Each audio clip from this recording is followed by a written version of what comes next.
آج جس موضوع پر گفتگو ہے اس کا بہت عرصے سے ارادہ تھا، وہ یہ کہ دیکھیے ہر شخص، ہر طالب علم، ہر دینی اور دنیاوی اعتبار سے ہر شخص یہ چاہتا ہے کہ وہ ترقی کرے، دنیا میں بھی ترقی کرے، آخرت کے اعتبار سے بھی ترقی کرے، روحانیت کے اعتبار سے بھی ترقی کرے، علم کے اندر بھی ترقی کرے۔ لیکن اس کے باوجود ہم دیکھتے ہیں کہ ہمارا ارادہ کمزور پڑ جاتا ہے، عزم ہمارا ٹوٹ جاتا ہے، اور ہم میں استقامت باقی نہیں رہ پاتی۔ اچھا، کچھ چیزیں تو ایسی ہیں کہ جو کہ ہمارے استقامت اور ارادے کو نقصان پہنچاتی، اور کچھ اعمال ایسے ہیں کہ جو ہماری استقامت اور ہمارے ارادے کو مضبوط بناتے ہیں۔ تو آج کے درس میں ہم سب سے پہلے استقامت اور ارادے کو نقصان پہنچانے والے اعمال کا تذکرہ کریں گے، کیونکہ مسئلہ یہ ہے کہ اگر آپ کو صرف اعمال بتائے گئے کہ اس سے استقامت انسان میں آتی ہے، ان طریقوں سے انسان کا ارادہ مضبوط ہوتا ہے، اور ان چیزوں سے اپنے آپ کو نہیں بچایا کہ جو کہ استقامت کو نقصان پہنچاتی ہیں، تو اس کے ایسے ہی معنی ہوں گے جیسے مثلاً آپ پانی کی ٹنکی اوپر موٹر چلا کے فل بھی کر رہی ہوں اور نیچے تمام نل کے کھلے ہوئے ہوں اور سارا پانی بہہ بہہ کے ڈرین ہو رہا ہو، اس کا کوئی فائدہ نہیں ہوگا جب تک کہ ان اعمال سے اپنے آپ کو نہ بچایا جائے کہ جو کہ اس مضبوط ارادے کو نقصان پہنچاتے ہیں یا آپ کی استقامت کو متاثر کرتے ہیں۔ دیکھیے، اگر کوئی شخص، کوئی طالب علم ہو، دینی طالب علموں میں بھی یہ چیز نظر آتی کہ اپنی دینی تعلیم کو ادھورا چھوڑ کر راہ فرار اختیار کرتے ہیں۔ طالبات بھی ایسی ہیں، سب نہیں، لیکن اچھی بڑی تعداد ان کی ایسی ہوتی ہے جو چند دن میں اس سے گھبرا جاتی ہیں، چند مہینوں میں گھبرا جاتی ہیں، یا ایک آدھ سال کے بعد ایک بڑی تعداد رخصت ہو جاتی ہے۔ ایسا نہیں ہے کہ وہ علم دین سے گھبراتی ہیں یا کوئی اور بات، بلکہ ان میں وہ استقامت پیدا نہیں ہو پاتی۔ اچھا، یہی حال ہماری عبادات کا بھی۔ کتنا زیادہ آپ دیکھتی ہیں کہ نماز شب کا ہر شخص دل دادا ہے، اسے پتہ ہے کہ نماز کتنی زیادہ فائدہ مند نماز ہے، کتنا زیادہ اس کا ثواب ہے، کتنے زیادہ اس کے فضائل ہیں، لیکن اس کے باوجود بھی، خواہش رکھنے کے باوجود بھی کتنے کم افراد ایسے ہیں کہ جو نماز شب کی پابندی کر پاتے، استقامت نہیں آ پاتی۔ خواہش ہوتی ہے لیکن، اور کچھ ارادہ کرتے بھی ہیں، لیکن عزم و ارادہ ٹوٹ جاتا ہے۔ اسی طرح سے ہم دیکھتے ہیں کہ عزم و ارادہ اگر نہ ہو تو نماز فجر کی پابندی نہیں ہو پاتی، یا بہت سارے افراد اول وقت نماز کی پابندی نہیں کر پاتے اور آخر وقت میں نماز پڑھتے ہیں، بھاگم بھاگ نماز پڑھتے ہیں۔ تو یہ ساری چیزیں جو آپ کو نظر آتی ہیں معاشرے کے اندر، یہ صرف اس وجہ سے کہ عزم و ارادہ ان کا مستحکم نہیں ہو پاتا۔ اب تو گویا لوگوں نے ایک سرنڈر کر دیا ہے، اس کے سامنے ہتھیار ڈال دی کہ بھائی ہم سے یہ چیزیں نہیں ہو پاتی۔ ہر ترقی اس لیے رک جاتی ہے کہ استقامت نہیں آ پاتی، تو لہٰذا ان تمام اعمال اور چیزوں کو جاننا ضروری ہے کہ جو استقامت کو کمزور کرتے ہیں اور مضبوط ارادے کو نقصان پہنچاتے ہیں۔ اچھا، یہ باطل بھی اس بات سے آگاہ ہے کہ لوگ استقامت اختیار نہیں کر سکتے۔ آپ نے دیکھا ہوگا حکومتوں میں جب احتجاج ہوتے ہیں اور عوام احتجاج کرتی ہے اور دھرنے وغیرہ جو دیے جاتے ہیں، تو حکومتوں کی خواہش یہ ہوتی ہے ان دھرنوں کو طول دیا جائے۔ جتنا زیادہ یہ لمبے عرصے تک ہوگا اتنا ہی لوگ ڈسہارٹ ہونے لگیں گے، یہاں تک کہ ان کی تعداد کم ہونے لگتی، سوائے اس کے کہ جو کہ ملت تشیع کے اوپر کچھ ایسے مراحل آئے جس میں انہوں نے عزم و استقلال کا مظاہرہ کیا، لیکن بہت سارے افراد پھر بھی ایسے ہوتے ہیں جو اتنے زیادہ دن تک ان میں استقلال اور عزم نہیں رہ پاتا، ڈسہارٹ ہو جاتے ہیں، استقامت نہیں رہ پاتی، اور نتیجہ یہ ہوتا ہے کہ اکثر دیکھنے میں آتا ہے کہ ان کی تعداد کم ہونے لگتی ہے، تو باطل بھی اس بات سے آگاہ ہے کہ لوگوں کے اندر یہ نہیں ہوتی، تو ان باتوں کو طول دو۔ ایران عراق جنگ جو ایک مسلط کی گئی تھی، تو اس کے اندر بھی یہ چیز تھی کہ باطل کا تھا ارادہ، اور ابھی تک آپ دیکھتے ہیں کہ بہت سارے علاقوں کے اندر حالات کبھی بھی صحیح نہیں ہوتے۔ فلسطین چلے چلا جا رہا ہے سلسلہ، حالات خراب رکھے جاتے ہیں۔ عراق، شام، اب جبکہ ہمارے مراجع کی فراست نے دشمن شکست فال کی اور نکال باہر کیا، لیکن بہرحال پھر بھی کچھ نہ کچھ وہاں مستقل ہوتا رہتا ہے۔ تو 11 سال تک ایران عراق جنگ چلی۔ اتنی لمبے اور طویل عرصے تک جنگ کیوں؟ تاکہ جن میں عزم و استقلال اور ارادہ کمزور نہ ہو، استقامت نہ ہو، لوگ گھبرا جائیں اور حکومت کے خلاف ہونے لگیں۔ تو اس طرح سے جنگیں بھی مسلط کی جاتی ہیں۔ تو باطل بھی ان چیزوں کو سمجھتا ہے۔ اچھا، اب نیکی اور روحانیت کے جو خواہش مند افراد ہوتے ہیں، لیکن ان کو بھی چاہیے کہ وہ باطل سے بھی کچھ چیزیں بعض اوقات یہ ہوتا ہے عبرت کے طور پر انسان کو سیکھنی چاہیے۔ عبرت کے طور پر مثلا آپ دیکھتے ہیں کہ میڈیا جو ہے وہ کتنا جاں فشانی کے ساتھ، کتنا زیادہ عزم کے ساتھ اور کتنی استقامت کے ساتھ برائی کی چیزوں کو پھیلاتا ہے۔ آپ دیکھیں، اگر 24 گھنٹے مسلسل نان اسٹاپ، ایک سیکنڈ کی بھی اس کے اندر ناغہ نہیں ہوتا ہے، اور کتنے استقلال اور عزم کے ساتھ ٹی وی مسلسل چلتا ہے۔ کتنا آپ اخبارات کے اندر پڑھتی ہیں کہ فلاں جو اداکارہ ہیں وہ کثرت کام کی وجہ سے، اپنی شوٹنگ کی وجہ سے نیند پوری نہیں ہوئی اور بے ہوش ہو گئی۔ تو باطل اور جو حرام پیشوں سے وابستہ افراد ہیں، وہ تک اپنی عزم اور استقامت کے اندر اتنا ڈیڈیکیٹڈ ہوتے ہیں کہ ان کی یہ سب باتیں آپ سنتی ہیں۔ شیطان سے عبرت لینی چاہیے۔ شیطان کتنا زیادہ 24 گھنٹے خدا کی راہ سے ہٹانے کا کام کر رہا ہے، اور اس کے اندر اپنی استقامت اس نے دکھائی ہوئی۔ افسوس ہے کہ صاحبان ایمان نیکی اور سیدھی راہ پر آنے کے بعد بھی اور ہدایت یافتہ ہونے کے بعد بھی استقامت ان کے اندر نہیں آ پاتی۔ کتنی چیزیں ہم دیکھتے ہیں، ہماری پوری کوشش ہے یہاں پر مدرسے کے انتظامیہ کی بھی کہ کتنی سہولیات دی جائیں، کتنے کارکنان ہیں جو دن اور رات کام کرتے ہیں، اور پھر بھی کوئی اچھا پڑھنے کو تیار نہ ہو۔ اتنی آسانیاں اور سہولتیں ملنے کے بعد بھی تو یہ استقامت کی کمی کی ایک علامت بنتی۔ آیت اللہ حسن زادہ عاملی موجودہ مجتہدین میں سے ایک ہیں، اور بہت سارے علوم و فنون کے ماہر ہیں۔ وہ فرماتے ہیں کہ آقا شیخ بزرگ تہرانی، جو حدیث اور رجال کے اعتبار سے بڑی شہرت رکھتے ہیں، انہوں نے کتاب طبقات اعلام شیعہ میں باقاعدہ آیت اللہ علی آقا قاضی کا ایک قول نقل کیا۔ علی آقا قاضی، آیت اللہ علی آقا قاضی کتنے ہی مجتہدین اور مراجع کے اساتذہ کے اندر سے رہے۔ وہ یہ فرماتے تھے کہ اللہ تک بلند ہونے کے لیے، سلوک الی اللہ جسے کہا جاتا، روحانیت میں قویتر ہونے کے لیے، اللہ کا قرب حاصل کرنے کے لیے، سیر و سلوک کے منازل کو طے کرنے کے لیے کوئی بھی عمل استقامت سے بڑھ کر نہیں۔ استقامت یعنی مضبوط ارادہ۔ جب تک مضبوط انسان کا ارادہ، مضبوط ارادے کے ساتھ اگر کوئی عمل کرے گا تو وہ آگے بڑھے گا۔ ارادہ مضبوط نہیں ہوگا، اس کا عمل ادھورا رہ جائے گا۔ کیونکہ ایمان لانے کے بعد جو اگلا درجہ ہے وہ استقامت ہی کا ہے۔ آپ قرآنی آیات نہیں پڑھتی ہیں، ان الذین قالوا ربنا اللہ ثم استقاموا۔ ابھی آگے آیت کا آگے اس کا ذکر آئے گا پوری آیت کا۔ یعنی ان افراد کی تعریف کی گئی ہے جو اللہ پر ایمان لائے ہیں، ثم استقاموا، اور اس کے بعد استقامت اختیار کی۔ یعنی ایمان لانے کے فوراً بعد استقامت کا تذکرہ ہو رہا ہے۔ تو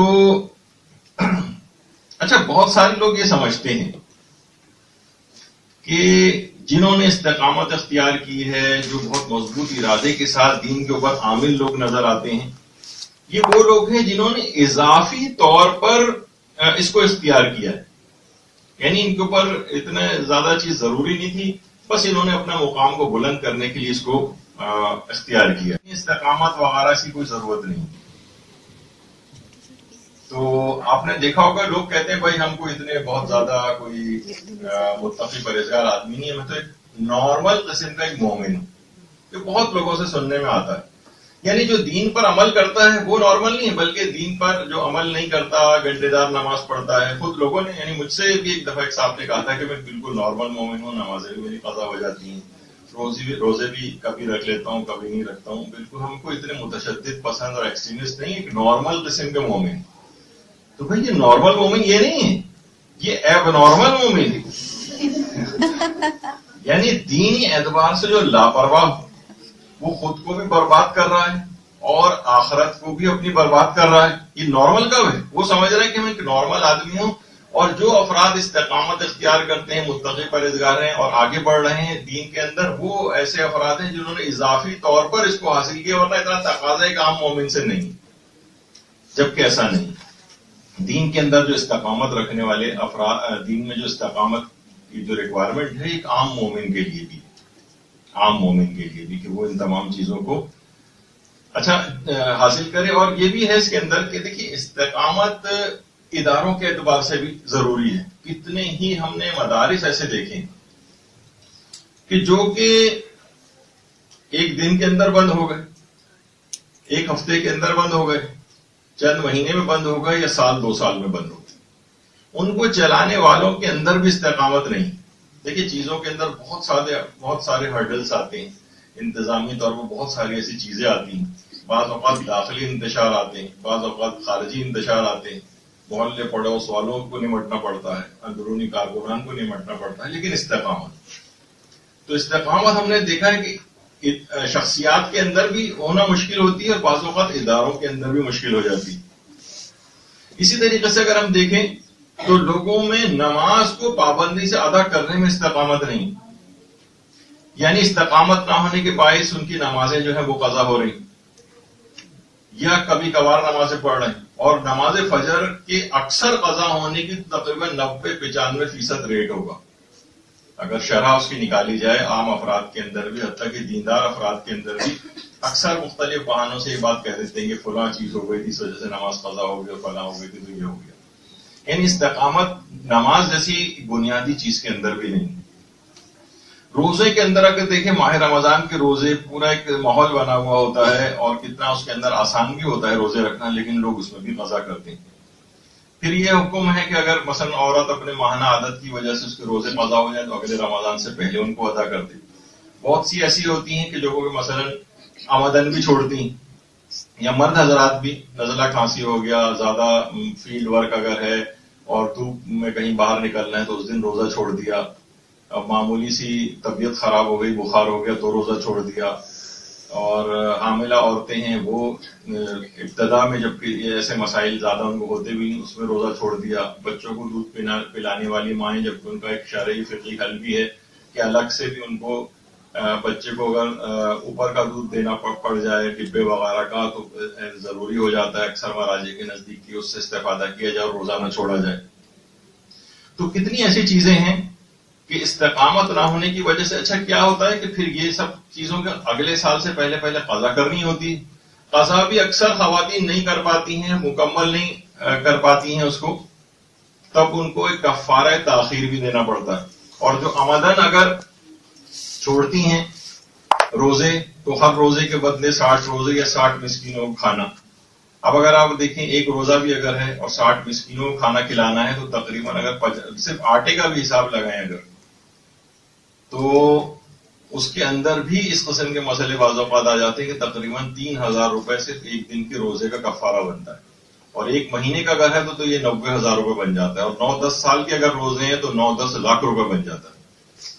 تو آپ نے دیکھا کہ کتنی چیزیں صرف اس وجہ سے کہ استقامت نہیں تھی، ارادہ مضبوط نہیں تھا، معلومات بھی نہیں تھیں، تو کیا ہوا کہ وہ قضا واجبات بھی سر پہ آتے گئے ان کے، اور اس کے علاوہ یہ کہ کفارے بھی ان کے سر کے اوپر آتے گئے. تو تو یہ سب کیا ہوا کہ یہ ایک عزم اور ارادہ کمزور ہونے کی وجہ سے مالی نقصان بھی ایک لحاظ سے دیکھا جائے کتنا ہو رہا ہے، اور ایک ہے کہ روحانیت میں کتنی کمی ہو رہی ہے، اور بہت سے لوگ دنیا سے ایسے ہی چلے جاتے ہیں جبکہ اتنی ان کے اوپر واجبات سر پر موجود رہتے ہیں۔ اسی طریقے سے ہم دیکھتے ہیں کہ استقامت اگر نہ ہو تو انسان حج کو بھی اکثر ٹالتے ہوئے دیکھا ہے۔ ابھی یہ ہو جائے، ابھی بیٹیوں کی شادی ہو جائے، ابھی میری جاب سیٹ ہو جائے، ابھی فلاں چیز ہو جائے، اس میں یعنی شرعی احکامات کا خیال رکھنا ہے کہ کب واجب ہوتا ہے حج، کب واجب نہیں ہوتا، لیکن اکثر واجب ہونے کے بعد بھی لوگ مختلف بہانوں سے حج کو ٹالتے اور ترک کرتے۔ یہ بھی استقامت نہ ہونے کے باعث ہے، یہ بھی ارادہ کمزور ہونے کے باعث ہے۔ اسی طرح سے خمس، اکثریت خمس نہیں نکالتی، یا نکالتی ہے تو وہ سوچتے ہیں کہ صرف شاید بینک میں جو پیسے ویسے رکھے ہوتے ہیں، جو پیسوں کی بچت ہے، ان کی اور طرف چیزوں کی طرف بھی نگاہ نہیں ہوتی۔ تو یہاں پر بھی ان کا کتنے زیادہ پیسے نکل جائیں گے، پچھلی زندگی کا بھی حساب کرنا ہے، عزم و ارادہ ان کا ٹوٹ جاتا ہے، اور خمس دیے بغیر ہی زندگی ایسی گزرتی رہتی۔ تو یہاں تک کہ کیا ہوتا ہے کہ ایک بہت بڑا ایک بوجھ واجبات کا، کفاروں کا، رد مظالم کا، اور جو قضا اس کی چیزیں ہو گئی ہیں، ایک بہت بڑا بوجھ اپنے سر کے اوپر اسے لادا ہوا ہوتا ہے، اور کیونکہ بوجھ کی کثرت ہوتی ہے تو اس کے دل و دماغ کے اندر ایک مایوسی سی بھی آ جاتی ہے، یہ میں کیسے اتاروں گا، کیسے اتاروں گی۔ نتیجہ یہ کہ اس مایوسی میں اس کا عزم اور ارادہ مزید کمزور پڑ جاتا ہے، اس کی بھی آگے تفصیل آئی۔ تو یہ جو بیک لاگ بڑھتا چلا جاتا ہے اس کے اوپر، یہ خود اس کے لیے ایک پریشان کن بات ہے۔ اچھا، استقامت نہ رکھنے والے افراد کے ساتھ کچھ چیزیں اور بھی ہوتی ہیں۔ ہم دیکھتے ہیں کہ والدین، اولاد شادی کی عمروں کو پہنچ گئی ہیں، پھر بھی بہت ہی فضول قسم کے بہانوں سے ان کی شادیوں کو لیٹ کرتے ہیں۔ لڑکی ہے ابھی پڑھ رہی ہے، لڑکا ہے ابھی فلاں ہو جائے، ابھی اس کی جاب ہو جائے، جبکہ وہ اس کو کچھ سہولیات دے کر چند سال اس کا بوجھ ابھی بھی اٹھا رہے ہیں، بعد میں بھی اٹھا سکتے ہیں، ایک فرد کا اور اضافہ ہو جائے گا تو بھی اٹھایا جا سکتا ہے، لیکن نہیں، تاخیر کرتے ہیں۔ تو یہ عزم اور ارادہ ان کا، اور مستقبل کے کچھ ایسے اندیشے ان کو ہوتے ہیں، میں آگے چل کے اس پہ بھی بات کروں گا، یہ بھی ارادے کو کمزور بناتے ہیں کہ کیسے ہوگا، کیسے گزارا کرے گا، اسے خود سے سب بوجھ اٹھانا چاہیے۔ تو یہ افراد عزم و ارادہ اور استقامت نہ ہونے کے باعث اس قسم کے اندیشوں کا شکار ہوتے ہیں، نتیجتاً یہ کہ ان تمام باتوں کی وجہ سے مزید خرابیاں اور برائیاں پھیلتی ہیں۔ اچھا، ایسا نہیں ہے کہ لوگوں کے اندر ہر چیز میں ہی عزم و ارادہ کمزور ہے، ایسا نہیں، ورنہ اگر عزم و ارادہ کمزور ہوتا تو اتنی پابندی کے ساتھ گھنٹوں آپ ٹی وی کیسے دیکھتے ہیں؟ اس کے اندر تو آپ کا عزم و ارادہ بالکل کبھی ایسا نہیں ہوتا کہ وہ کہا جائے کہ جناب فلاں ڈرامہ جو بہت مشہور آ رہا ہے، شاذ و نادری کسی کوئی قسط اس میں سے نکلی ہو، یا کم سے کم اس کا قضا کے طور پر جو رات کے وقت دوبارہ نشریات ہوتی ہیں اس کے اندر دیکھ لیا جاتا ہے اس کو۔ تو اسی طرح سے واجبات کی، کسی سے پوچھا جائے واجبات وضو سنائیے، مبطلات نماز سنائیے، کسی کو یاد نہیں ہوں گے، لیکن اتنی معلومات ہوگی کہ اگر آپ سے پوچھا جائے کہ جناب فلاں اداکارہ یا اداکارائیں، ان کی تمام بایوگرافی جو ہے وہ آپ کو پتا ہوگی۔ کھلاڑی ہیں، نوجوانوں سے آپ پوچھیں کہ مثلا مقدس بیلی کے متعلق 2 جملے سنا، وہ نہیں سنا سکے گا، اور اتنے پرانے میں نے چند دن پہلے ایک بچے سے میں نے ملاقات ہوئی، مشکل سے 10-11 سال کا بچہ، تو اس سے میں نے پوچھا، ایک بہت پرانے ریسلر کا نام لے کے اس نے اس کے متعلق تمام باتیں بتانا شروع کر دی، جبکہ وہ شاید پیدا بھی نہیں ہوا تھا، اس زمانے میں اس کی ریسلنگ آیا کرتی تھی۔ تو بہرحال یعنی مقصد کہنے کا یہ ہے کہ وہ ہیں، ان کو آپ دیکھ لیں کہ یہ سب چیزیں نہیں پتا ہوں گی، لیکن کیا ہے کہ ان کے سکور پتا ہوں گے، کون کون سے کھلاڑی نے کس زمانے میں کون سا سکور کیا۔ بہت سارے عام افراد کو دیکھیں، سیاستدانوں کے متعلق کتنی معلومات ہوتی ہیں، حالات حاضرہ پہ کتنی معلومات ہوتی ہیں، خود آپ کو زیورات کے متعلق، کپڑوں کے متعلق، شاپنگ کے متعلق، موجودہ اور پرانے فیشنوں کے متعلق کتنی معلومات ہوتی ہیں۔ یعنی چند گھنٹے آپ خود محسوس کریں گے کہ لگاتار بیٹھ کے کبھی آپ نے فقہ کا کوئی درس نہیں سنا ہوگا، اخلاق کا کوئی اتنا درس نہیں سنا ہوگا جتنے آپ نے اب تک مارننگ شوز اور گیم شوز دیکھ لیے ہوں گے۔ ایسا نہیں کہ استقامت کو جہاں آپ نے استعمال کرنا چاہا وہاں آپ نے صحیح استعمال کیا۔ بعض اوقات یہ بھی ہوتا ہے کہ انسان ارادہ ہی نہیں کرتا ہے، خواہش رکھتا ہے، جن چیزوں کی آپ نے خواہش رکھی ہے اور ارادہ نہیں کیا اس میں آپ کامیاب بھی نہیں ہوتے۔ تو کوئی بھی شخص اگر باقاعدہ استقامت کے ساتھ کسی بھی شعبے کے اندر جائے تو وہ ایک کمال کو حاصل کر سکتا ہے. اب کوئی سوچ بھی نہیں سکتا تھا چند سال پہلے تک، ابھی کیونکہ ابھی ریسنٹلی مثال ہے اور ہر طرح کی مثالیں اس کے اندر آئیں گی. زبیدہ آپا مثلا، اب آپ خود دیکھیں بہرحال ٹوٹکوں کے اندر، ٹوٹکے ایسے کون سی چیز تھے جس کے اندر بڑی مہارت اور اس میں ایک ان کا بہرحال انہوں نے ریسیپیز میں، کھانے میں اور اس کے اندر ایک کمال کو حاصل کیا بالآخر، اور یہاں تک کہ شہرت دنیاوی اعتبار سے ظاہری طور پر جو لوگ یعنی اگر ایک ان کو مثال بنایا جائے تو یعنی کسی بھی چیز کو اگر انسان چاہے تو اس کے اندر کمال کو حاصل کر سکتا ہے بشرطہ استقامت سے کام لے. تو اس طرح سے بہت ساری چیزیں ہوتی ہیں. تو استقامت یہ اگر نہ ہو، دیکھیے بعض اوقات یہ ہوتا ہے کہ ممکن ہے کہ کوئی شخص مختصر سی وقتی محنت کرے اور کسی مقام کو حاصل کر لے، لیکن اس کو قائم اور دائم رکھنا یہ فقط استقامت کے ذریعے ممکن ہوتا ہے. ممکن ہے کہ بعض اوقات ہوتا ہے نا کہ آپ نے ہو سکتا ہے کہ وقتی محنت کی اور چند مہینے سال کے اندر ایک دم سے آپ کلک کر گئیں، لیکن کیا ہے کہ اس کو باقاعدہ برقرار رکھنا، اس کو دوام دینا، یہ صرف استقامت سے حاصل ہوتا ہے. یعنی اگر استقامت نہ ہو تو ہو سکتا ہے کہ پچھلی زندگی کے تمام کاموں کی جو محنت ہے وہ سب ضائع ہو جائے. یعنی آپ نے بہرحال اتنا زیادہ محنت کر کے کسی مقام کو حاصل کیا لیکن استقامت نہیں آ پائی، ارادہ آپ کا کمزور رہا، تو ممکن ہے پچھلی زندگی کے تمام کاموں کی محنت ضائع ہو جائے. یہ بھی ہو سکتا ہے. اور یعنی جتنی ترقی تھی وہ بھی رک گئی اور آگے بھی نہیں بڑھ پائے اور پچھلے بھی ضائع ہو گئے. اور اگر آپ دوام دیں گی، استقامت کو اختیار کریں گی، پچھلی تمام گویا محنت کو آپ آگے بڑھائیں گی، وہ سب بھی ضائع ہونے سے بچ جائے گی اور مزید ترقی بھی نصیب ہوگی. تو استقامت اس کو کہتے ہیں کہ انسان شروع سے لے کر آخر تک بغیر کسی نقصان کے اس کام کو اپنے انجام تک پہنچا دے. یہ ہے استقامت. استقامت کو ہم دیکھتے ہیں کہ مثلا کسان سے واقعی سیکھنی چاہیے کہ صرف ایک بیج ڈالتا ہے، بیج ڈالنے سے پہلے کتنے سارے کام کرتا ہے. وہ جو بیج ڈالا اور اس کے بعد اس نے لہلہاتی ہوئی فصل جو ہے وہ تیار ہو گئی، اس میں کسان کی استقامت ہوتی. اس سے پہلے کھدائیاں کرتا ہے، زمین کو ہموار بناتا ہے، مختلف قسم کی کھادیں ڈالتا ہے اور جتنی بھی ایسے نقصان پہنچانے والی کھیت کو جتنی چیزیں ہوتی ہیں ان کے اوپر جو ہے ان کو وہاں سے ہٹاتا ہے، موسموں سے اس کو بچاتا ہے، خراب موسموں کے اندر پانی زیادہ نہ چلا جائے، پودے کو پانی کم نہ چلا جائے. یا مثلا جیسے کہ ہم دیکھتے ہیں کہ اپنے جو ہمارا سرکاری ٹی وی اس کے اندر ہم دیکھتے ہیں کہ اسے امریکی چاہے ڈرون کی اتنی پرواہ نہ ہو لیکن امریکی سنڈی کی ان کو جو ہے بہت پرواہ ہوتی ہے اور مستقل اسی کے اوپر پروگرام آ رہے ہوتے ہیں.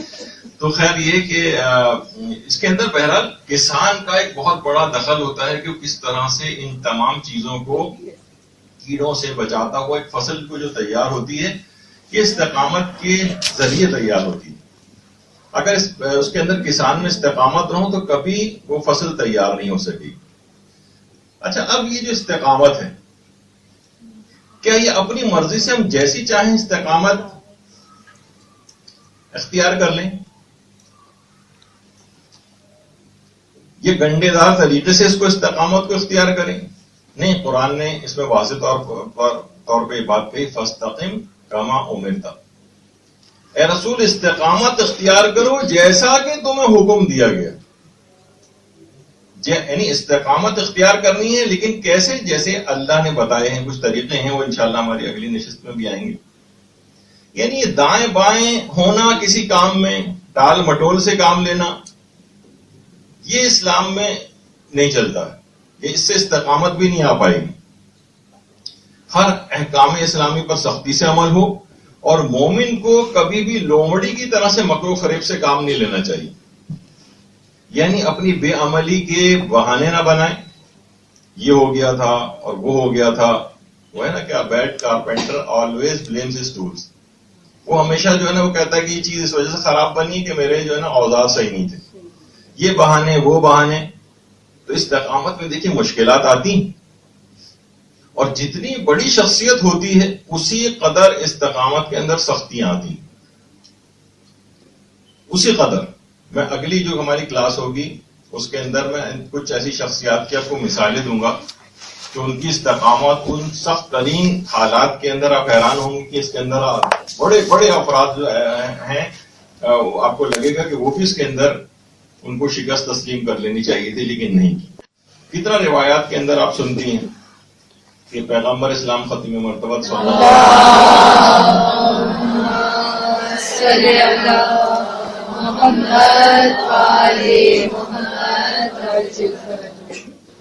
سورہ ہود کی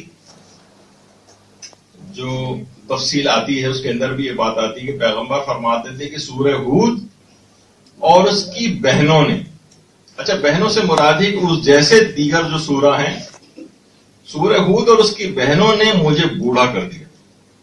بہت سی روایات کے اندر یہ بات آئی کہ اصحاب نے دیکھا کہ اچانک سے پیغمبر کے بال زیادہ سفید ہو گئے، تو لوگوں نے پیغمبر سے دریافت کیا تو پیغمبر نے یہ جملے ارشاد فرمائے. اور کچھ کہتے ہیں کسی بزرگ نے خواب میں دیکھا تھا اور ان سے پوچھا تھا تو پیغمبر نے ایک قرآنی آیت پڑھی تھی سورہ ہود کی. تو اچھا اب سورہ ہود اور اس کی بہنوں نے مجھے بوڑھا کر دیا. اچھا سورہ ہود کی بہنیں کون سی ہیں؟ خود اس کے اندر روایات ہیں کافی. کچھ جگہوں پہ کچھ روایت میں یہ ہے کہ مثلا سورہ واقعہ جو ہے تقریباً 5 سوروں کے نام لیے گئے کہ یہ سورہ ہود کی بہنیں. ان میں ایک سورہ واقعہ ہے، ایک سورہ قاریہ ہے، اسی طرح سے ایک سورہ حاقہ ہے اور سورہ تکویر ہے، اذا الشمس کورت، جسے سورہ کورت بھی کہا جاتا ہے، سورہ تکویر بھی کہا جاتا ہے، اور سورہ معارج. سورہ معارج یہ 5 سوروں کو کہا جاتا ہے یہ سورہ ہود کی بہنیں. اچھا اسی طرح سے کچھ روایت ہیں جس میں 3 سوروں کو کہا گیا ہے یہ سورہ ہود کی بہنیں کی سورہ مرسلات ہے اور سورہ نبا ہے اور سورہ تکویر. یہ 3 سورے، اور ایک اور اس میں 2 سوروں کو کہا گیا ہے سورہ واقعہ کو اور سورہ کورت. یعنی یہ مختلف روایات کے اندر ایک اختلاف ہے کہ اس کی سورہ ہود کی بہنیں کون سی. اچھا پیغمبر کو ان سوروں نے بوڑھا کیوں کر دیا؟ کچھ علماء کا یہ کہنا ہے کہ کیونکہ اس کے اندر ان سوروں کے اندر قیامت کے احوال ہیں، قیامت کی سختیاں وہ بیان ہوئی ہیں ان سوروں کے اندر، جس کی وجہ سے پیغمبر کے اوپر اس کا اثر ہوا. تو ممکن ہے اس وجہ سے ہو. البتہ خود سورہ ہود کے اندر بظاہر قیامت کا زیادہ ذکر نہیں.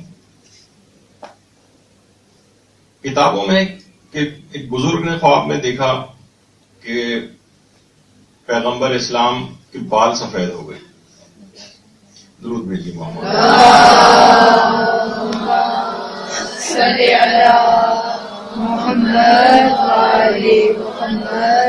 نے خواب میں پوچھا کہ یا رسول اللہ کس چیز نے آپ کو وقت سے پہلے بوڑھا کر دیا؟ یعنی انبیاء کے جو قصے ہیں قرآن نے بیان کیے ہیں اس نے کر دیا ہے، یا قوموں کی ہلاکت نے کر دیا ہے، یا کوئی اور وجہ ہے؟ تو پیغمبر نے اس وقت سورہ ہود کی اس آیت کو تلاوت کیا کہ فاستقم کما امرت، استقامت اختیار کرو جیسا کہ حکم دیا گیا. اس آیت نے بوڑھا کر دیا. تو اچھا اب علماء کہتے ہیں کہ اعمال پر استقامت اس سے مراد ہے تو پیغمبر کی شان سے بہت بعید ہے یہ بات. پیغمبر کے لیے دین پر عمل کرنا کون سا مشکل کام تھا کہ رسول کو یہ بہت مشکل لگتا اور پیغمبر دین پر استقامت کے اعتبار سے ان کے بال سفید ہو گئے. اچھا پھر یہی والی آیت جو ہے وہ سورہ ہود کے اندر بھی آئی، فَلِذَلِكَ فَادْعُ وَاسْتَقِمْ كَمَا أُمِرْتَ. بالکل یہی چیز سورہ شورى کے اندر بھی آئی. پھر سورہ حدید ہی کی جو ہے سورہ ہود ہی کی آخر تخصیص کیوں آئی سورہ ہود کی؟ پھر تو سورہ شورى کا نام بھی آنا چاہیے تھا کیونکہ یہی والی آیت اس کے اندر بھی موجود ہے. تو بہرحال، اور دوسری بات یہ کہ دین پر عمل کرنا اتنا ہی ناممکن سا کام ہے تو کتنے افراد کو ہم دیکھتے ہیں کہ جو عام سے افراد ہیں وہ دین پر اس قدر عمل پیرا ہوتے ہیں. تو پیغمبر کے لیے دین پر استقامت کون سی ایسی مشکل بات تھی؟ تو علماء نے بہرحال نتیجہ اس کا یہ نکالا ہے کہ اس کی وجہ یہ تھی کہ پیغمبر اسلام ان تمام برائیوں اور خرابیوں سے واقف تھے کہ جو مسلمان اور صاحبان ایمان جن کے اندر بعد میں مبتلا ہونا تھے، اور اس کا نتیجہ آخرت اور جہنم کی آگ میں جلنا تھا۔ پیغمبر اپنی امت سے شدید محبت کے احساس نے اور ان کے اعمال کے نتیجے میں ان کے انجام اور عاقبت کا سوچ کر پیغمبر پر آثار شیب ظاہر ہو گئے تھے، یعنی بڑھاپے کے آثار۔ پیغمبر فرماتے تھے کہ میں تم لوگوں کو، یعنی مفہوم روایت کا، کہ میں تم لوگوں کو جس طرح پتنگے آگ کے اندر جا رہے ہوتے ہیں، تم لوگ بھی آگ کے اندر گرتے جا رہے ہو، میں ایک ایک کو کھینچ کھینچ کر نکال رہا ہوں اور تم لوگ میرا ہاتھ چھڑا چھڑا کر آگ کے اندر گرتے جا رہے ہو۔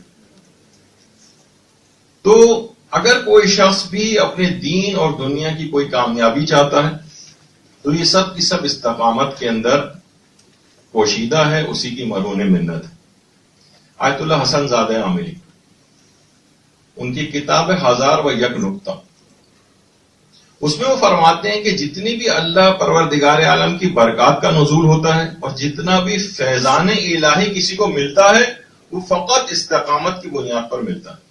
جتنی برکتیں یہ حاصل کرے گا، جتنا فیضان الہی کو جذب کرے گا، یہ اتنی ہی مقدار کے اندر یہ چیزیں اس کو ملیں گی جس قدر یہ استقامت اختیار کرے گا۔ اور آیت اللہ علی آقا قاضی، جن کی وادی السلام نجف اشرف میں قبر مبارک ہے، جو لوگ نہیں جاتے ہیں، اور یہ ان کی قبر ان جگہوں میں سے ہے جو علماء تقریباً دعویٰ کرتے ہیں اس بات کا، کہیں کوئی دعا قبول نہ ہو رہی ہو، آیت اللہ علی آقا قاضی قبر پہ جا کر دعا مانگے تو قبول ہو جاتی ہے لازمی۔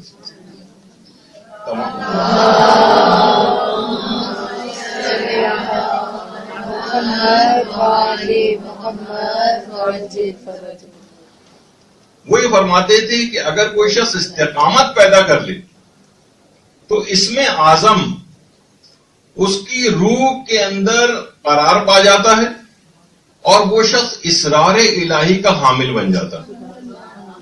یعنی استقامت اختیار تو کریں، وہ ہمارے ساتھ یہی ہوتا ہے نا کہ ہر صورت میں ہم کوئی ارادہ کرتے ہیں، ارادے ٹوٹتے ہیں، استقامت کو اختیار کر ہی نہیں پاتے ہیں، کوئی چیز مکمل طور پر جاری رکھ نہیں پاتے، علم کے اندر آتے ہیں تو علم کو کچھ عرصے بعد چھوڑ کر چلے جاتے ہیں، کوئی نیک کام شروع کرتے ہیں وہ اس میں دوام نہیں رہ پاتا، کوئی عبادت شروع کرتے ہیں اس کے اندر کمی رہ جاتی ہے، تلاوت قرآن شروع کرتے ہیں کچھ عرصے بعد وہ رہ جاتی ہے، یہاں تک کہ پھر رمضان آ جاتا ہے، رمضان میں تھوڑی بہت تلاوت کی پھر رک جاتا ہے، نماز شب کی پابندی نہیں وغیرہ، بہت ساری چیزیں اگر آپ دیکھیں تو فرماتے تھے کہ اس میں اعظم اس کی روح کے اندر مستقر ہو جاتا ہے اور وہ اسرار الہی کا حامل بننے لگتا ہے۔ اور ایک اور فائدہ استقامت کا یہ ہوتا ہے کہ خود قرآنی جو آیات ہیں اس پہ، ان الذین قالوا ربنا اللہ ثم استقاموا، جو استقامت اختیار کرتے ہیں، تتنزل علیہم الملائکہ، ان کے اوپر ملائکہ نازل ہوتے ہیں۔ سبحان اللہ۔ اس سے آپ اندازہ لگائیں کہ ملائکہ اس کے اوپر نازل ہوں گے، یعنی جس قدر استقامت، علماء فرماتے ہیں جس قدر استقامت ہوگی جنت میں داخلہ اسی قدر آسان ہوگا۔ ہم تو صرف ایک تصوراتی ایک دنیا، کوئی بھی چیز کتنی ہی ہم بہتر تصور کر لیں، کبھی اس طرح کے تو مناظر عام دنیا میں ہمیں نظر آ جاتے، چل جائے گا جنت کتنی عالیشان پروردگار نے قرار دی، یعنی جس قدر استقامت ہوگی اسی قدر جنت کا حصول آسان ہوگا۔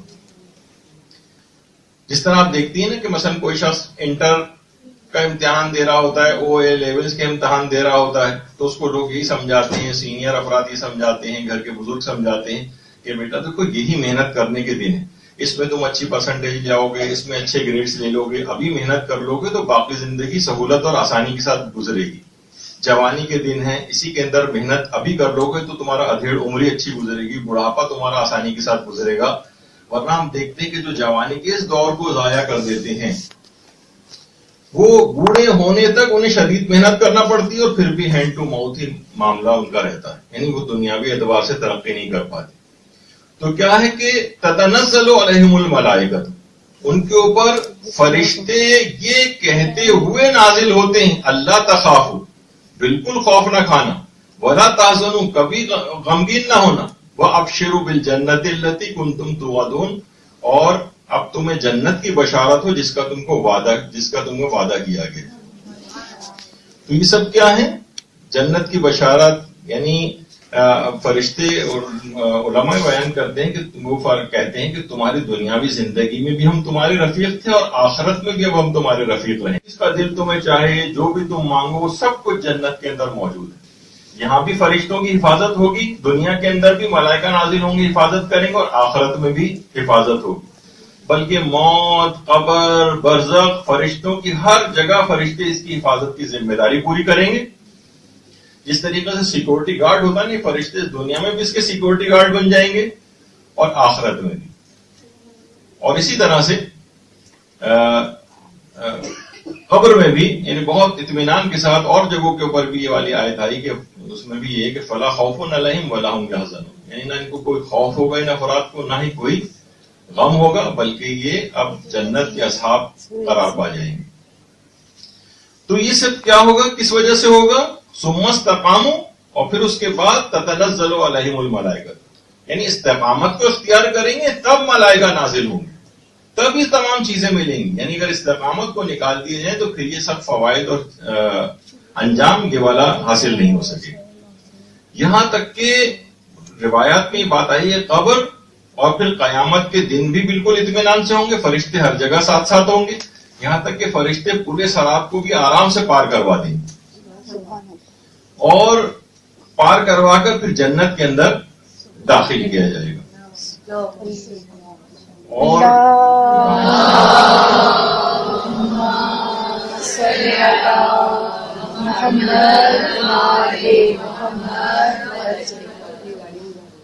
اور سورہ ابراہیم کی جو باقاعدہ ایک آیت بھی ہے کہ جس وقت قبر میں, مستحبات میں سے بھی ہے کہ جس وقت قبر میں انسان کو دفن کر دیا جاتا ہے اور وہ لیٹا ہوا ہوتا ہے, تو اس وقت سورہ ابراہیم کی ایک آیت جو ہے وہ پڑھی جاتی ہے, یثبت اللہ الذین آمنوا بالقول الثابت فی الحیات الدنیا وفی الآخرہ. یعنی اے ایمان والو, بلکہ یہ کہ اللہ ایمان والوں کو اس دنیا اور آخرت میں ثابت قدم رکھتا ہے, اس دنیا میں بھی ثابت قدم اور آخرت میں بھی ثابت قدم. یعنی جو اس استقامت کو ایک مرتبہ اختیار کر لیتے ہیں دنیا اور آخرت میں ثابت قدم, یعنی جس وقت فرشتے آ کر ان سے پوچھیں گے یہ تمام چیزوں کے صحیح صحیح جواب دیں گے, یعنی قول ثابت, یعنی اس وقت بھی اپنے اور اس چیزوں کو بھول نہیں جائیں گے, بلکہ وہ اپنی استقامت کی بنیاد پر تمام سوالوں کے بھی صحیح جواب دیں گے, حد تک کہ تمام انجام ٹھیک ہوتا چلا جائے گا. تو یہ تمام چیزیں اس طرح سے ہیں کہ روایات میں بھی یہ بات آئی ہے کہ اللہ اس کے پاس جب بھی کوئی شخص استقامت کو اختیار کرتا ہے تو اللہ اس کے پاس فرشتوں کو بھیجتا ہے. اچھا, وہ فرشتے اس کو عبادت کے لیے بھی تیار رکھتے ہیں, اسے ترغیب دیتے رہتے ہیں. مثلا اگر یہ سو جائے تو فرشتے اس کو اٹھاتے ہیں, اگر یہ کسی بیکار مصروفیت کے اندر لوگوں کے ساتھ بیٹھ کے باتیں کر رہا ہوتا ہے تو فرشتے اس کو ابھارتے ہیں کہ یہاں سے اٹھو اور عبادت کی طرف آؤ. اب یہ فضول قسم کی اپنی جو مصروفیات ہیں اس کو چھوڑتا ہے, اس وقت فرشتے اس کو مجبور کر رہے ہوتے ہیں. اچھا, یہ تو ہیں جو دین کے اوپر استقامت اختیار کر رہے ہوتے ہیں, ان کا یہ مسئلہ ہو رہا ہوتا ہے. کچھ ایسے ہیں جو گناہوں پر استقامت اختیار کرتے ہیں, تو جس طرح دین پر استقامت کرنے والوں کے لیے ملائکہ کا نزول ہوتا ہے, اسی طرح برائی پر استقامت رکھنے والوں پر مستقل طور پر شیاطین کا نزول ہوتا ہے. یہ کیا کرتے ہیں شیاطین, یہ نیکیوں سے اسے مزید بے رغبت کرتے ہیں. اب اسے کیا ہوگا, اسے درس علمیہ میں بیٹھنے سے اس کو وحشت اور گھبراہٹ ہوگی. اب اسے فقہ, عقائد, اخلاق یہ فضول لگنے لگیں گے. یہ آدھا گھنٹہ بیٹھ کے یہ چیز نہیں سنے گا, لیکن 3 گھنٹے کی حرام فلمیں مثلا بیٹھ کر دیکھ لے. اب جو ہے چند منٹ کی نماز پڑھنا اس کے لیے بہت مشکل ہوگی, اور دوسری طرف یہ 5 روز کے کرکٹ میچ پورے بڑے آرام کے ساتھ جو ہے وہ دیکھے گا. تو یہ ایک بہت بڑا نقصان ہوتا ہے کہ اس کے اوپر پھر شیاطین کا نزول ہونے لگتا ہے جو اسے عبادات سے مزید بے رغبت کرتے ہیں. یعنی استقامت کو اگر انسان اختیار نہ کرے تو آپ دیکھتے ہیں کہ پھر وہ مزید نیچے کی طرف گرتا چلا جاتا ہے روحانی اعتبار سے. تو یہ ایک بہت بڑا مسئلہ ہوتا ہے. اچھا, استقامت کو اگر کوئی اختیار کرتا ہے تو ایک فائدہ یہ ہوتا ہے کہ صاحب استقامت جو ہے اس کا ایک روب لوگوں کے دلوں کے اوپر آ جاتا ہے. معصومین کی ظاہر اتباع کرتا ہے, اس کی ایک ہیبت اور روب لوگوں کے دلوں کے اوپر آنے لگتا ہے. خواہ وہ بظاہر صاحب اخلاق ہو, خواہ وہ بظاہر مسکرا کر ملنے والا ہو, خواہ و بظاہر بہت نرم خو اور نرم مزاج، لیکن ایک مشاہداتی حقیقت ہے کہ ان افراد کا ایک روب آ جاتا ہے لوگوں کے دل پہ آ جاتا ہے. اور اگر کوئی شخص مسلسل استقامت اختیار کرتا ہے نیکی پر، تو اسی نیکی کے اوپر استقامت کرتے ہوئے، نیکی کے کام کرتے ہوئے جو اس کو موت آتی، تو روایت میں کہ جو شخص بھی جو عمل کرتا ہوا مرے گا اسی حالت میں اس کو اٹھایا بھی جائے گا. مثلا بہت سی روایتوں کے اندر ہے کہ جو کچھ افراد ایسے ہیں جو اپنی قبروں سے جب باہر نکلیں گے تو اللہ اکبر کی صدائیں بلند کرتے ہوئے باہر نکلیں گے.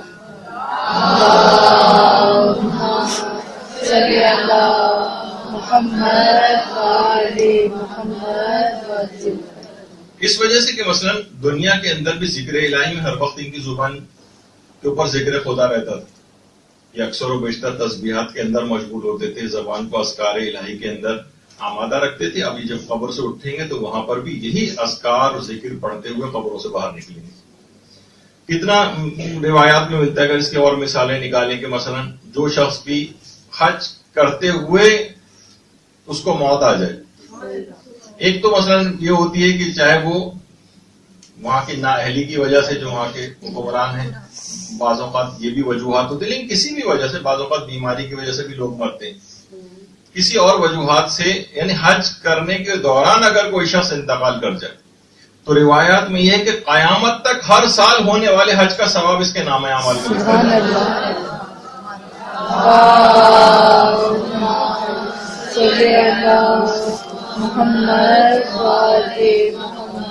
استقامت کے ساتھ کوئی ایک کام کر رہے تھے اور اسی حالت کے اندر مر گئے، اب وہی کام کا ثواب قیامت تک اس کو ملتا رہے گا اور اسی طرح سے وہ قیامت کے اندر اٹھایا جائے گا. ہو سکتا ہے تلبیہ پڑھتے ہوئے قبروں سے اپنے برآمد. اچھا، اب جو ہے استقامت کو، اب جو چیزیں انسان کو نقصان پہنچاتی وہ اعمال کون کون سے ہیں جو ہم دیکھیں کہ ہم کیوں آخر اپنی بات پہ قائم نہیں رہتے، اپنے ارادے پر قائم نہیں رہتے. ہم کوئی چیز، کسی چیز کا ارادہ کرتے ہیں، وہ ارادہ پورا نہیں ہوتا، شکستہ ہو جاتا ہے، عزم ٹوٹ جاتا ہے، کام اپنے انجام تک نہیں پہنچتے. تو سب سے پہلی وہ چیز جو امام خمینی فرماتے تھے کہ انسانی ارادے کو کمزور کرنے والی کوئی بھی چیز گانے اور موسیقی سے بڑھ کر نہیں. یہ جس قدر بھی کسی بھی طرح سے، چاہے ٹی وی کی آواز مستقل طور پر، ایک تو ٹی وی کا ہر وقت کھلا رہنا آواز کے ساتھ، یہ اچھی چیز نہیں ہے. مستقل طور پر آپ کے کان میں حرام موسیقی کا جانا، حرام گانوں کا جانا، یہ خود بخود جب انسان کے دماغ میں اس طریقے سے یہ چیزیں، اور بعض اوقات ہر دفعہ ممکن بھی نہیں کہ آپ اس پہ توجہ نہ دیں، کبھی توجہ بھی دینے لگتے ہیں، تو یہ انسانی ارادے کو سب سے زیادہ کمزور بنانے والی چیز ہے. انسانی ارادے کو سب سے زیادہ کمزور. بلکہ ہمارے استاد محترم کہتے تھے کہ یہ اس کو، گانے اور موسیقی کو ایمان کا کینسر نہیں بلکہ ایمان کا ایڈز قرار دینا چاہیے. یعنی جس کے اندر کیا ہوتا ہے کہ انسان کی قوت مدافعت ختم ہو جاتی ہے. قوت مدافعت ہے تو بہت سارے انفیکشنز کا مقابلہ کرتا ہے. اب جب قوت مدافعت جراثیم کی بالکل ختم ہو گئی تو اب نمونیا کا وائرس جو جراثیم وہ نمونیا کر دے گا، ٹی بی والا ٹی بی کر دے گا، جتنی اور بے شمار امراض کا ایک گڑھ یہ شخص بن جاتا ہے. تو گانے اور موسیقی سے بڑھ کر کوئی بھی چیز انسانی ارادے کو نقصان پہنچانے والی نہیں، امام خمینی کہا کرتے تھے. تو کوشش کریں کہ یہ ایک چیز ہے. اور دوسری چیز ہے جس سے انسانی ارادہ کمزور پڑ جاتا ہے، وہ ہیں برے دوست. برے دوست باقاعدہ سورہ زخرف کے اندر بھی یہ چیز آئی ہے کہ قیامت میں سب ایک دوسرے کے دشمن بن جائیں گے سوائے متقی افراد. یعنی جتنے بھی یہاں بظاہر آپ کے دوست بھی نظر آ رہے ہیں، اگر وہ متقی پرہیزگار سہیلی نہیں، قیامت میں سب دشمن بن جائیں گے ایک دوسرے کے. تو کوشش یہ کریں کہ یہ برا دوست، دیکھیے اگر برا دوست، بری سہیلی، یا اگر وہ برائی میں قوی ہے تو وہ ساتھ ساتھ آپ کو بھی گمراہی کی طرف لے جائے گی. یہی وجہ ہے کہ جو قرآن کے اندر آیا کہ قیامت کے دن باقاعدہ ایسے افراد اپنے دانتوں سے اپنے ہاتھوں کو کاٹیں گے اور کہیں گے یا ویلتی لیتنی لم اتخذ فلانا خلیلا. کاش میں نے دنیا میں فلاں شخص کو اپنا دوست نہ بنایا ہوتا. کیونکہ آپ دیکھتی ہیں بہت سارے نیکی کے کام آپ کرنے کے لیے جاتی لیکن وہ سہیلی آڑے آ جاتی یا اس کے ساتھ زیادہ دیر بیٹھتی ہیں, وہ دنیا کی طرف آپ کو مائل کر لیتی. تو برے افراد, برے دوست, یعنی حضرت نوح کا وہ بیٹا جو کسی صورت حضرت نوح کی تمام تر کوششوں کے باوجود راہ راست پر نہیں آیا تھا, یہاں تک کہ اپنی آنکھوں سے مسلسل پانی کو پہاڑ کے اوپر چڑھتا ہوا دیکھ رہا تھا, اور آخری وقت تک حضرت نوح بلاتے رہے لیکن نہیں آیا. اس کی وجہ بھی علماء نے برے دوست قرار دی. اس کے دوست برے تھے جس کی وجہ سے اس کا انجام یہ ہوا.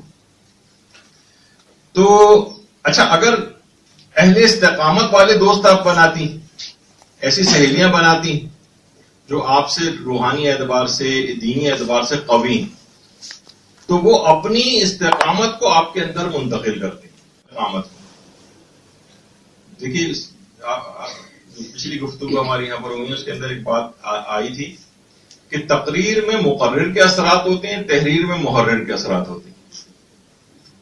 علماء فرماتے ہیں کہ جو شخص تقریر کر رہا ہوتا ہے اگر وہ خراب آدمی ہے عقائد اور کردار کے اعتبار سے, تو وہ اپنی برائیاں اپنے سامعین میں منتقل کرتا ہے, اور اگر وہ نیکوکار ہے, صالح ہے, صحیح عقائد کا حامل ہے, تو وہ اپنی تقریر کے اندر اپنی برائیاں, یعنی جو سننے والے افراد ہیں وہ اس کی اچھائیاں اس کے اندر منتقل ہونے لگتی ہیں. تو جب یہ ہے کہ جو شخص بھی یعنی کوئی بات ایسی کہتا ہے جس پر خود عامل ہوتا ہے, تو دوسرے لوگ اس کی بات میں اثر بھی ہوتا ہے, وہ لوگ بھی اس کے اوپر عمل کرنے لگتے ہیں. تو ایسے دوستوں کا انتخاب کرنا چاہیے, کیونکہ اگر برے دوستوں کا انتخاب کیا تو وہ ان کے پاس استقامت ہے برائیوں والی, ان کے پاس ملائکہ کے بجائے شیاطین کا نزول ہوتا رہتا ہے, انہی کے ساتھ آپ ہر وقت بیٹھی ہوئی. تو نتیجہ یہ کہ وہ تمام نحوستیں جو اس کو دامن گیر ہیں اس کے اندر آپ بھی گرفتار ہو جائیں گے.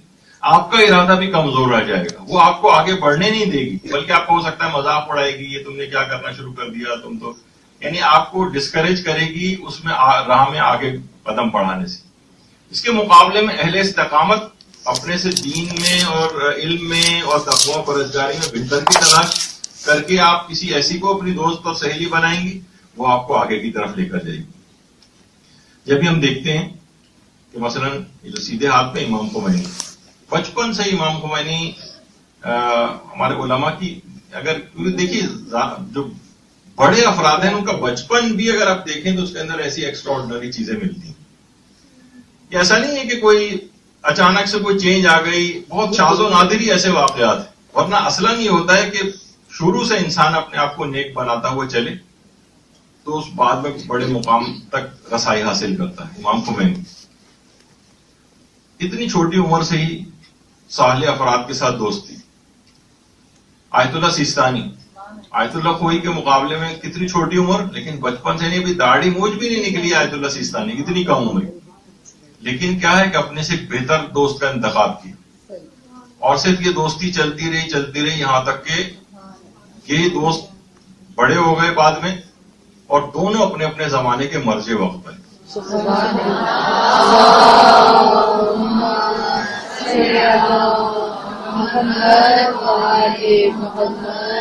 یعنی ایک نے اپنی استقامت دوسرے کے اندر منتقل.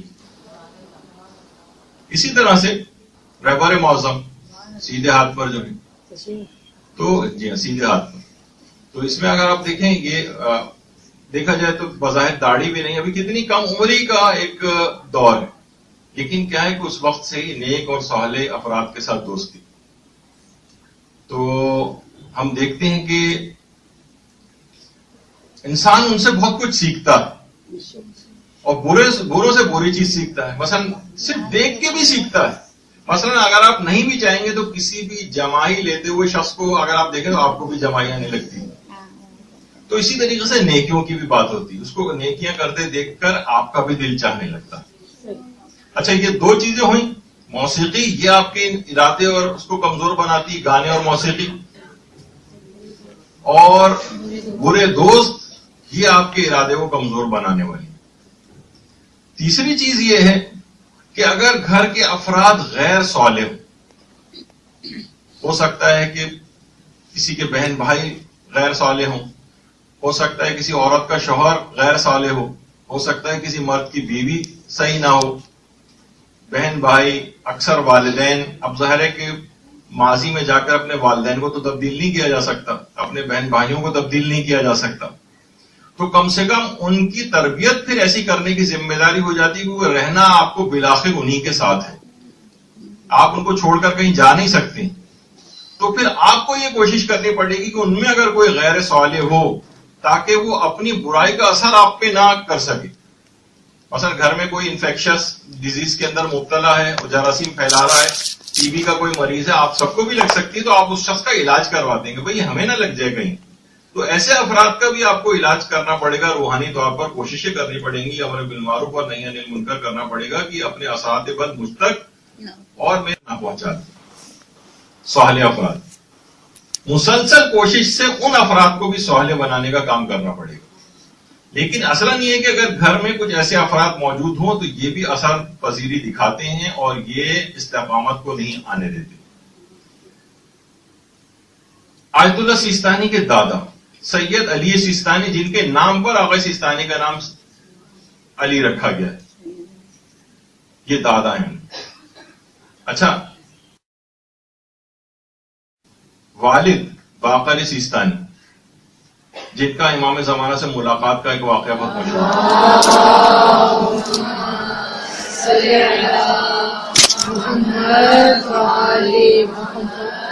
دیکھیے، اگر صالح لوگ خاندان کے اندر ہوں، اپنے دادا سے دیکھا جو اپنے زمانے کے قاضی القضات تھے، پھر ان کے والد باقر سیستانی، پھر خود آیت اللہ سیستانی کے بھائی، یعنی بھائی بھی ایسے، گھر کا ماحول ہے تو انسان سب ٹھیک ہوتے چلے آتے ہیں. آیت اللہ محمود سیستانی، یہ ان کے بھائی ہیں آیت اللہ سیستانی. اور آیت اللہ سیستانی کے دو بیٹے، وہ جو اولاد الامام السیستانی جہاں لکھا ہوا ہے، دونوں بیٹے ہیں باقر اور رضا، اور ان کے ساتھ ہی آیت اللہ سیستانی کے یہ پوتے ہیں احفاد الامام السیستانی، جن کے نیچے اوپر لکھا ہوا ہے، یہ پوتے ہیں. یعنی آپ نے دیکھا دادا سے لے کر دادا، والد، آیت اللہ سیستانی، اولادیں، اولاد کی اولادیں، 5 نسلیں تو میں نے آپ کو یہی دکھا دی ساتھ.